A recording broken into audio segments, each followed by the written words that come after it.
Dana Bash, I'm going to go back to you and see if you can get it into the end zone with the Speaker of the House. Well, that's going to be up to her and to the Republicans on Capitol Hill. Madam Speaker, thank you so much for taking the time during these crucial times. My first question for you is this. Over in the Senate, where you are right now, your colleague, Senator Chuck Schumer, just came out of a meeting with White House officials saying that he feels that they can overcome the few issues that you all have left in the next few hours. Is that your understanding, and how do you feel about where this $2 trillion package is heading in the Senate? Well, let's just agree that if Senator McConnell says we're on the 5-yard line and Senator Schumer says we're on the 2-yard line, that we're in the red zone. And hopefully we can get it over the finish line. I do think that much progress has been made, and I salute Chuck Schumer and the Senate Democrats. And again, the intellectual resource our House Democrats have been in provisions that we have put forth working with the Senate Democrats, and in some cases of appropriations with the Senate Republicans as well. So the fact that they now have assistance for state and local government was a big concern for us, and that's, my understanding, is now in the bill. The unemployment insurance was almost right from the start agreed that we would have it, but the scope of it was enlarged, and we're very pleased with where it is. I mean, it's still going to be better, but nonetheless, good enough for now. Issues that relate to help for small businesses, which are central, the job creators, the wealth creators in America, that was very important for us, so they could at least survive until hopefully we have a cure, which is what we must find. That list goes on and on. Our appropriations that we've come to most of the agreement on are very positive that are in the legislation. There are a few things. What is outstanding? What is remaining that you want changed? Well, I'm not going to negotiate on TV, but I want to have a unanimous consent. I want us to be able to go forward, not as, you know, it's not a bill I would have written in terms of some things that relate to family medical leave, that relate to worker protections, that ruling on worker protections, but that can be done administratively. We can find other ways. Not enough money for elections, et cetera, at this time. Everything we're suggesting just relates to COVID-19. It's not about making law for the future. It's about COVID, well, except fighting COVID-19 is for the future, but I mean, it's not changing policy except as it applies here. So again, many of the provisions in there have been greatly improved because of negotiation. Let me ask you about that, because I'm sure you heard the Senate Majority Leader Mitch McConnell on the Senate floor today. He's talked about it before, saying that what you in the House have been asking for, and maybe even some Democrats in the Senate, are, you know, things on your wish list. For example, they say that you asked for imposing new emission standards and carbon offsets on airlines, which is something that is in the Democratic wheelhouse. That's something that you would want in a perfect world, but not appropriate today. What's your response? Well, I do think that there is a whole concern in our country that if we're giving tens of billions of dollars to the airlines, that we could at least have a shared value about what happens to the environment. But that is that is an excuse, not a reason for Senator McConnell to go forward. Some of the other issues, like not fully extending family medical leave, not funding food stamps, I hope that will all change in the next few hours. But there are issues that are central to the well-being of America's families, children being their school closed, and some kids get their food at school. So we need to beef up what we're doing in food stamps. So far, they have not agreed to that. But again, let us negotiate this, not on TV, but in a weighing of equities. As I say to my colleagues, remember, we don't have the White House and we don't have the Senate. But we've made tremendous progress in this legislation. Much of what we have in our bill is reflected in this supposed agreement, what we've seen so far. We have more we'd like to do. Some of it we can save for another day. Okay, so it sounds like you're signaling compromise here on some of those things that you put out there in that list. Well, no, we're not giving up on them. one of the most important issues to the American people is the safety of our workers and our first responders and emergency responders, that they go into a dangerous situation, an infected situation, without the proper personal protective equipment. We have a good amount of money in the bill, in all the bills we've done, to make sure that that is possible. However, we also want rules, a rule to govern what is expected of a business in this highly, what do you want to call it, infectious atmosphere. So again, it's not anything that'll go away, but I do think it is a reflection of the American people's concern that our heroes, our nobility, are our healthcare providers and first responders who are responding to this, really in some cases to the detriment of their own personal safety. Madam Speaker, I just want to translate something that you said earlier. You said you want to do this by unanimous consent. Yes. And in non-congressional terms, am I reading you right to say that what you are hoping is that there is an agreement to the point where you do not have to bring House members back, that you can just approve this by voice vote? Is that what your goal is? What I'm saying is that we want to do it as soon as possible.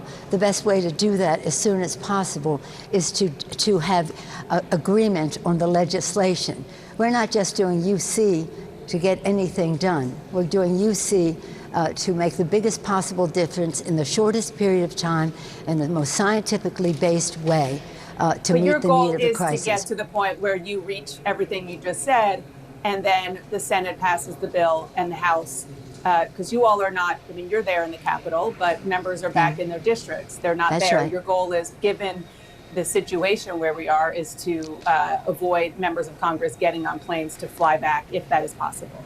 Well, that's not the point. Is getting the job done. If they can't reach unanimous consent, then I would hope we could come to a place where we would have a vote that is a voice vote, where there's not a recorded vote.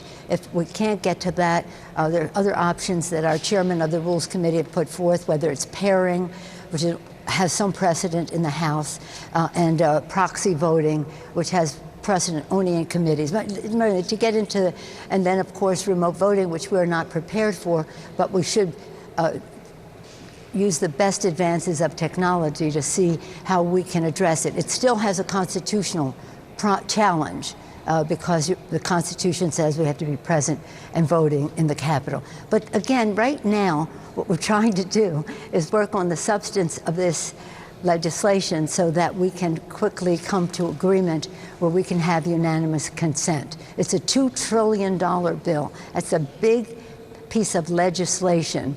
And we want to handle it in recognition of the urgency, but with the care that is required to make sure that it delivers as quickly as possible, whether it's the checks or the benefits to the workers.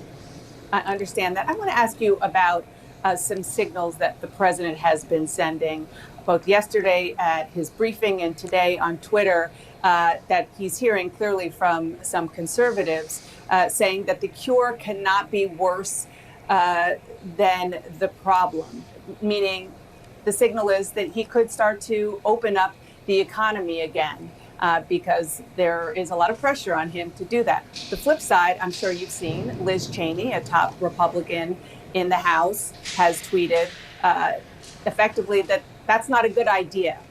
Where do you stand? And more importantly, what is your message to the president about the time frame here and what should lead here, the economy or healthcare?